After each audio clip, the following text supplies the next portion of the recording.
Pernah tak korang rasa macam ni?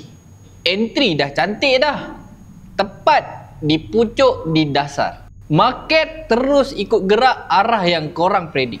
Tapi bila sampai satu tahap, korang keliru. Korang tak tahu nak ambil profit dekat mana. Ke nak biar profit tu terus berjalan? Dan akhirnya profit tadi hilang. Market patah balik, hit SL. Akaun terus kosong. Hai guys, selamat datang ke Syed Academy dan nama saya Syam. Hari ni kita nak bincangkan topik kenapa orang pandai entry tapi tak pandai exit. Satu perbualan yang akan ubah cara korang melihat profit selama-lamanya. Benda ni sangat serius guys. Sebab memang saya jumpai ramai trader ada masalah yang sama. Even student-student saya pun yang baru belajar dengan saya selalu tanya soalan ini. Kenapa semua ni berlaku? Dan macam mana nak ubahnya? By the way, kalau korang baru dekat sini, jangan lupa untuk subscribe. Okey, jom kita mulakan.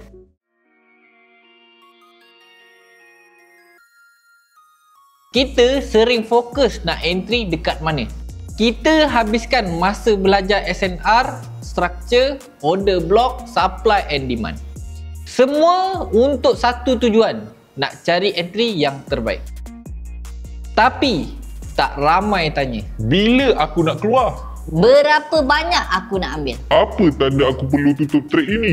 Inilah masalah kebanyakan trader. Pandai masuk tapi tak reti keluar.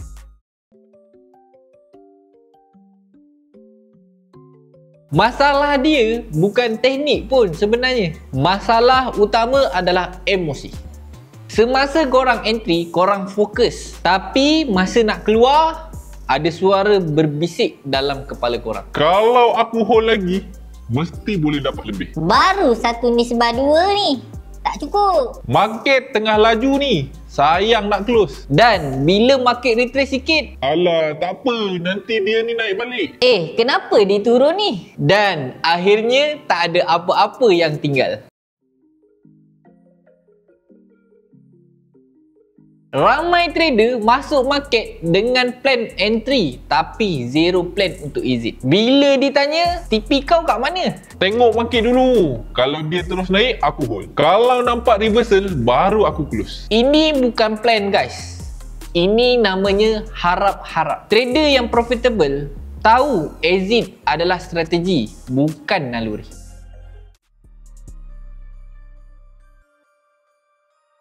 Sebenarnya exit ni boleh dirancang awal. Ada beberapa cara yang korang boleh amalkan. Pertama, exit berdasarkan risk dan reward. Contohnya SL 20 pip dan TP 40 pip. Di mana risk dan reward di sini adalah 1:2. Bila capai target, keluar terus tanpa ada emosi. Kedua, exit berdasarkan structure. Tengok swing high atau swing low terakhir. Kalau press break, cepat-cepat keluar tanpa emosi. Ketiga, exit mengikuti masa. Contohnya, entry waktu London Open dan close waktu New York close. Fokus pada konsistensi, bukan TP yang sempurna. Keempat, set break even. Kunci profit korang sambil biar market terus bergerak. Slow-slow naikkan BE korang tu ke atas atau ke bawah. Yang penting pilih satu dan patuhi. Disiplin itu jauh lebih penting dari strategi.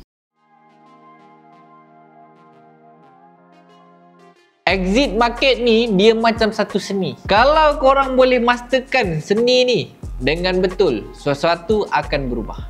Korang tak panik bila profit besar. Korang tahu bila cukup itu cukup. Korang tak lagi tamak. Akaun korang mula stabil. Korang mula rasa seperti seorang trader yang sebenar. Kerana realitinya, exit adalah pintu sebenar kepada konsisten. Kesimpulannya, entry itu permulaan, tapi exit itulah yang menentukan. Sama ada korang keluar sebagai pemenang atau sebagai trader yang terus mencari jawapan dalam candle seterusnya. So, sekarang saya nak tanya korang. Korang dah ready untuk exit dengan cara yang betul? By the way, kalau korang nak belajar trading dengan secara mendalam dan secara percuma saja, korang boleh join kelas saya. Klik link dekat bawah.